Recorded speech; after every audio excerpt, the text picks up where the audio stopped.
¿Te imaginas caminar por las calles de la antigua Grecia y presenciar la construcción de sus obras maestras?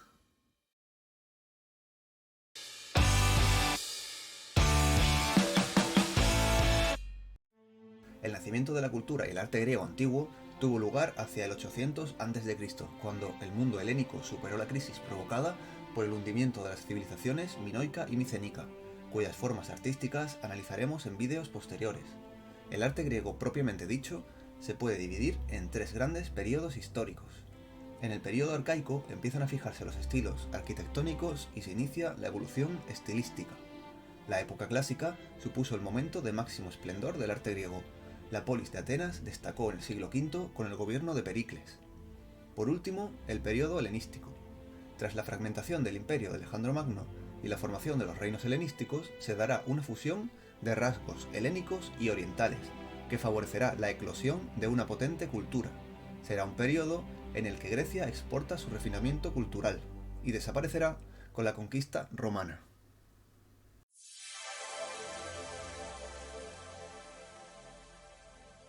El marco geográfico de la Grecia antigua se desarrolló en la península balcánica, las islas del Egeo, las costas de Asia Menor, el sur de Italia y en las colonias que se extendieron por el Mediterráneo.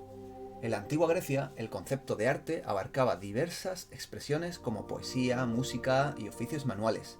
Se distinguía entre artes creativas y artes imitativas, considerando el arte que estudiamos una imitación imperfecta de la naturaleza. Con el tiempo, el arte adquirió importancia y se vio capaz de superar a la naturaleza, corrigiendo imperfecciones, estableciendo la relación entre arte, verdad y belleza según la filosofía platónica. La belleza se asoció a la simetría, armonía, proporción y euritmia, conceptos estéticos fundamentales. Destaca el concepto de canon, que implica una norma obligatoria para el artista garantizando la perfección mediante proporciones expresadas con fórmulas matemáticas. El arte griego se caracteriza por su visión antropocéntrica, situando al ser humano como medida de todas las cosas. Estos elementos configuran la base estética y filosófica del arte griego.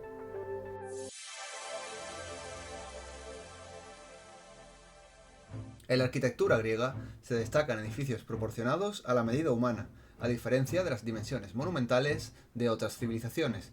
Se emplearon piedra y mármol como materiales, columnas como soportes y cubiertas adinteladas o a dos aguas.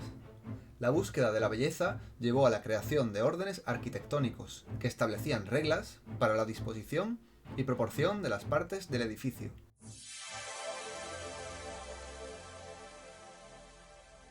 Tres son los órdenes griegos.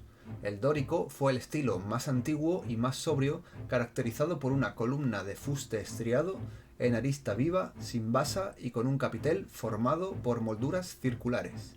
El entablamento se divide en arquitrabe liso, friso que alterna triglifos y metopas lisas o decoradas. Rematando el entablamento figura una cornisa sobresaliente. El orden jónico presenta un carácter más ornamental y sus proporciones presentan mayor esbeltez. La columna aparece con basa y el capitel tiene dos volutas que encuadran el equino. El ábaco es ahora más fino. El entablamento presenta un arquitrabe dividido en tres bandas horizontales.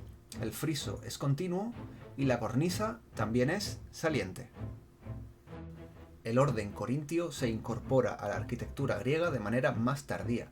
Se utiliza principalmente en la arquitectura helenística y romana. Es una variante del jónico y se distingue de este en sus mayores dimensiones y en el capitel decorado con hojas de acanto. Además posee unas finas volutas de pequeño tamaño en los ángulos. El entablamento sigue el modelo jónico pero con un carácter más ornamental.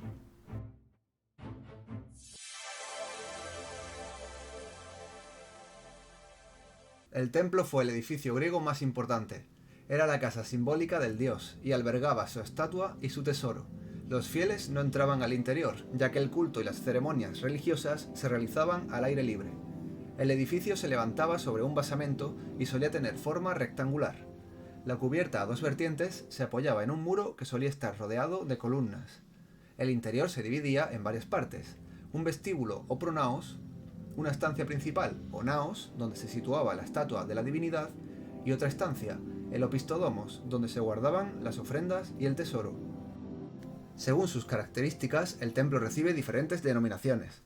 Podemos destacar las siguientes. Según su forma en planta. Por lo general, el templo griego presenta una disposición rectangular, pero en ocasiones excepcionales adopta una planta circular, en cuyo caso se denomina tolos. Según la distribución de las columnas en sus frentes, encontraremos diferentes denominaciones. Inantis, próstilo, anfipróstilo, períptero, díptero o pseudoperíptero son algunos ejemplos. Por otra parte, según el número de columnas en sus fachadas, encontraremos templos tetrástilos si son 4, hexástilos si son 6, octástilos si son 8, decástilos si son 10, etc.